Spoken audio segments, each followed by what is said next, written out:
जय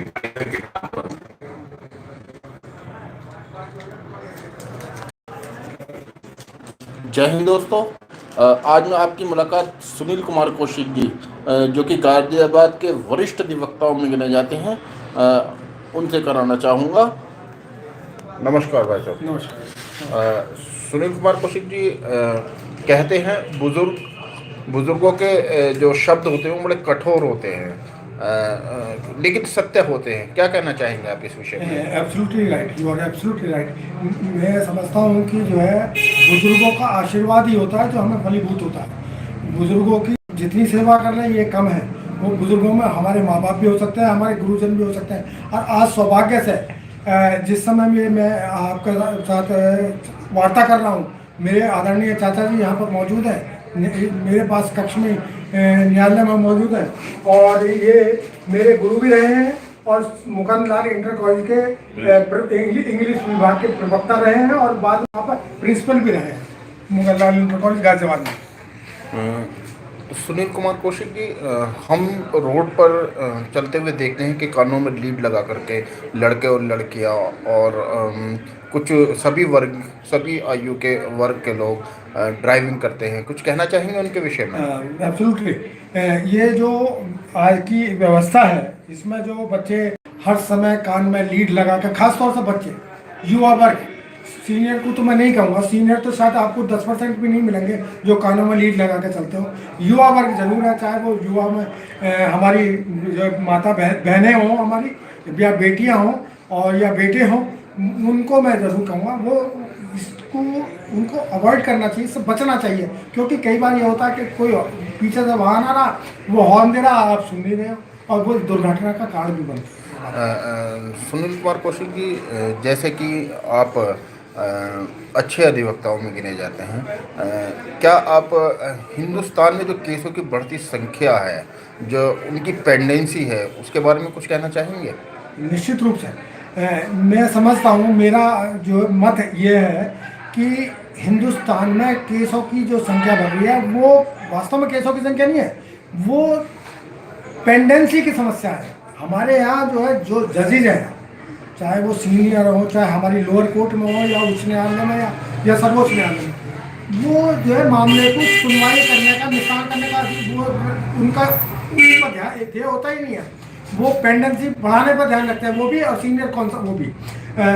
इसमें कोर्टों को डिस्पोजल पर अपनाना चाहिए। 11 बजे कोर्ट बैठेंगी, 4 बजे उठ जाएंगी, बीच में 1-2 एप्लीकेशन को डिसमिस कर देंगी, उसके बाद में उनको रेस्टोर कर देंगे। सिर्फ यहीं तक रहता। जब उनको हम कहते हैं कि आप इस पर ट्रायल पे आइए, ट्रायल पे एविडेंस लीजिए या आर्गूमेंट सुनिए, तो हमने कई बार देखा कि कोर्ट ही अपने आप को जो है कहती है आज नहीं कल सुनेंगे, या फिर कोई नेक्स्ट डेट पर सुनेंगे, आज बहुत काम है, आज थक गए। ये इस तरीके के बहानेबाजी बना के ये टोटली डिस्पोजल करने तो बचती रहती है। ऐसा नहीं, वरना अगर कोर्ट डिस्पोजल करने पाए तो न्यायालय में कोई भी बात, मैं समझता हूँ सिविल के बाद भी 2 से 3 वर्ष में निस्तारण हो सकते हैं। क्या बच्चों को बताना चाहिए कि खाना जो खाते हैं वो कितनी बार चबाना चाहिए? एक लुकमा जो होता है, एक निवाला जिसे कहते हैं, वो कितनी बार चबाना चाहिए? मेरा मैं तो इसमें कोई वैज्ञानिक तथ्य तो ज़्यादा जानकारी में रखता नहीं, लेकिन मैं ये कहूँगा कि खाने को इत्मीनान से खाएं, चबा कर खाएं और तब उसके बाद में है, और इसमें वार्ता ना करें। कितनी बार चबा कर खाएं? कम से कम 5-7 दफे तो एक गस्से को, गिलास को जो है चबाना ही चाहिए।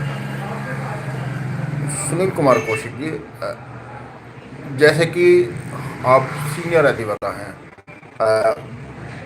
आपको काफ़ी समय वकालत हो गया, आपके पास किस तरीके के केसेस ज़्यादा आते हैं? ये मेरा सौभाग्य है कि मैं सिविल के साथ साथ मुझे रेवेन्यू के वर्क करने का भी मौका मिला है और फौजदारी के काम करने का भी मौका मिला है। तो मैं समझता हूँ कि मैं कोई विशेषज्ञ तो नहीं, लेकिन मैंने सभी प्रकार के केसों का निस्तारण कराया है और केस कंटेस्ट। सुनील कुमार कौशिक जी कहते हैं कि जितनी चादर होती है उतने ही पैर फैलाने चाहिए। क्या कहना चाहेंगे आप? निश्चित रूप से आदमी को अपनी सामर्थ्य के अनुसार ही रहना चाहिए। सामर्थ्य बाहर जाते हैं तो ये जो है दुष्परिणाम होते हैं उसके। और ये जो आजकल जो है आप क्रेडिट कार्ड पे या डेबिट कार्ड पे ही खरीद लीजिए। मैं तो इसके घोर विरोध हूँ, क्योंकि हम अपनी जनरेशन को और सरकार को भी इस पर नियंत्रित रखना चाहिए कि हम तो अपनी जनरेशन को उनका जी आज ये खरीद लीजिए, डेबिट कार्ड से खरीद लीजिए, क्रेडिट कार्ड से खरीद लीजिए। ये आफ्टर ऑल हमको जो है धकेल रही है कि जो है हम जो है उसमें नीचे धिकल जाएं, कर्ज में दब जाएं हम। तो इनसे बचना चाहिए। क्या बच्चों को पैसे देने चाहिए? यस, उनके जो रोजाने के जो खर्चे हैं, जो उनको नित्य रूप से जो बचत के हिसाब से, सामर्थ्य के हिसाब से उनको समझाना चाहिए, बेटे ये तुम इतना खर्चा कर सकते हो और इतना नहीं। उनको बिल्कुल देने चाहिए खर्चे, जो उनके जायज़ खर्चे हैं उनको देना चाहिए। क्या 10 साल से कम उम्र के बच्चों को देना चाहिए खर्चे? 10 साल से कम उम्र के बच्चों को मैं नहीं समझता को आवश्यक है, क्योंकि उनको तो उनके लिए आवश्यक अत्यधिक आवश्यक यही है कि टॉफ़ी ले लें घर पर, क्या 12 साल से बिस्किट ले लें। क्या 12 साल से छोटे बच्चों के हाथों में मोबाइल होने चाहिए? No no no, not at all. Mobile की मैं आवश्यकता समझता हूँ जब बच्चा हायर सेकेंडरी एजुकेशन में आ जाए, तब शायद उसको आवश्यकता है, क्योंकि वो कोचिंग जाता है, कोचिंग से आता है, माँ बाप से कनेक्टिविटी के रखने के लिए ये आवश्यक है कि उसको उस समय दे दिया, उपलब्ध कराया जाए मोबाइल, उससे पहले आवश्यक है। सुनील कुमार कौशिक की 18 उम्र से कम आयु के युवक और युवतियां बाइक और एक्टिवा चला रही हैं, क्या कहना चाहेंगे आप? 18, ये तो निश्चित रूप से अवैध है, गलत है, गैर कानूनी है। 18 वर्ष से नीचे के बच्चों को जो है एक्टिवा की मेरी राय में ये अनुचित है। दहेज हमारे समाज में बढ़ चढ़कर दिया और लिया जा रहा है, कुछ कहना चाहेंगे इस विषय पर? निश्चित रूप से दहेज की को तो मैं सामाजिक अभिशाप मानता हूँ, और ये समाज का अभिशाप ही है। मेरा तो ये स्पष्ट मत है मेरा कि लड़की को, बेटी को इस योग्य बनाए, पढ़ा लिखा कर इस योग्य बनाए कि वो अपने पैरों पर खड़ी हो सके, स्वावलंबी तरीके से वो जी और स्वाभिमान पूर्वक वो जी सके। भ्रूण हत्या के बारे में क्या कहना चाहेंगे? भ्रूण तो घोर अपराध है, घोर अपराध है। आप जैसे कि सीनियर अधिवक्ता हैं, ये जो हस्बैंड और वाइफ के जो मुकदमे आते हैं, इनके बारे में क्या कहना चाहेंगे आप? मुझे कई बार सौभाग्य प्राप्त हुआ है कि मैंने जो है हस्बैंड वाइफ के मुकदमे गाजियाबाद से लेकर गाजियाबाद, मुजफ्फरनगर, मुरादाबाद और देहरादून तक, मैं कई मामलों में मैं न्यायालयों में उपस्थित रहा हुआ हूँ डाइवोर्स मैट्रिमोनियल के केसेस में। मैंने ये देखा है कि वो एक छोटी सी नासमझी और एक छोटा सा स्वाभिमान वो कई बार मामलों को तूल दे देता और बढ़ा देता है। क्या तो हस्बैंड वाइफ को बैठ के ही अपने मामलों को निपटाएं, आपसी साथ सुलह से निपटाएं, तो वो ज़्यादा अच्छा है। न्यायालयों के ऊपर इस टाइप के बोझ ना हो तो ज़्यादा अच्छा है। क्या हस्बैंड को वाइफ की और वाइफ को हस्बैंड की रेस्पेक्ट करनी चाहिए? निश्चित रूप से, निश्चित रूप से। ईगो किसे कहते हैं कौशिक? मेरा मत ये है कि ईगो किसी भी बात पर अटक जाना कि जी मैं आई एम राइट, यही ईगो है। अगर हम दूसरे की बात को भी सुन लें, चाहे वो हमारा परस्पर साथी है, मित्र है, जीवन साथी है, हमारा भाई है या कोई और भी है, तो अगर हम आपस में बैठ कर सुन बात करें तो ये समाप्त हो जाएगी।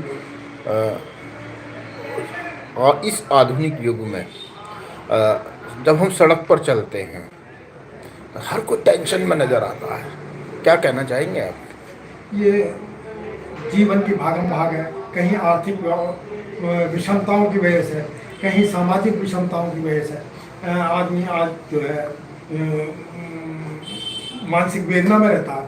तो मैं समझता हूँ कि हमको योग पे और भोग पे, दोनों पे ही संयमित रूप से जो है ध्यान देना चाहिए, तो हम इस समस्या से निकाल पा सकते। सुनील कुमार कौशिक की लखनऊ की एक कहावत है कि पहले आप, लेकिन अब हम जब सड़क पर चलते हैं तो हर कोई जल्दी जल्दी जल्दी जल्दी जल्दी, क्या कहना चाहेंगे आप? जल्दी का परिणाम दुष्परिणाम होता है जल्दी का।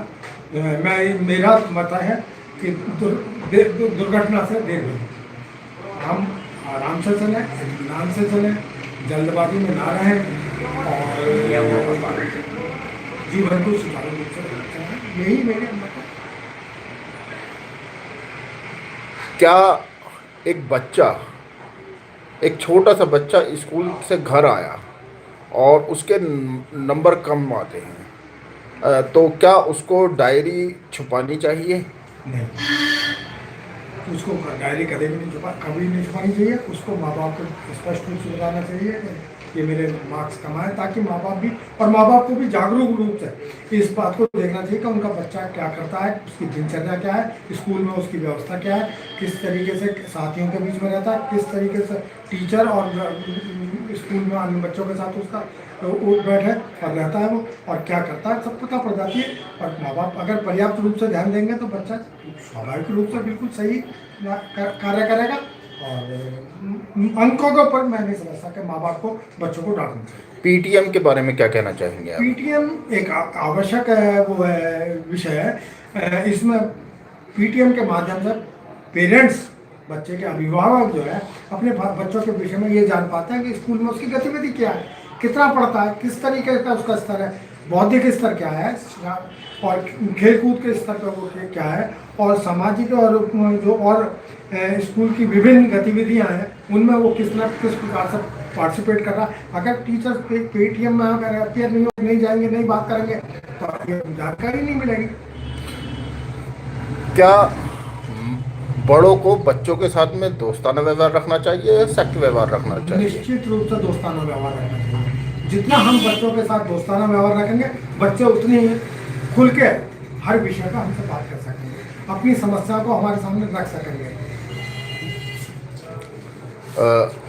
सुनील कुमार कौशिक जी, आप समाज को क्या संदेश देना चाहेंगे? मैं ये कहना चाहूँगा कि हम लोग प्यार से, गहरे से दूसरे की बात सुने, प्यार से रहें, एक दूसरे का मान सम्मान करते रहें। सुनील कुमार कौशिक जी, आपने कीमती समय दिया, उसके लिए धन्यवाद। हमारे साथ थे सुनील कुमार कौशिक जी। अगर समाज के ऊपर सुनील कुमार कौशिक जी की विचारधारा अच्छी लगे तो लाइक कीजिए, सब्सक्राइब कीजिए। और हम उनसे इजाज़त लेते हैं, सुनील कुमार कौशिक जी से। धन्यवाद। नमस्कार। जय हिंद, जय भारत। जय भारत।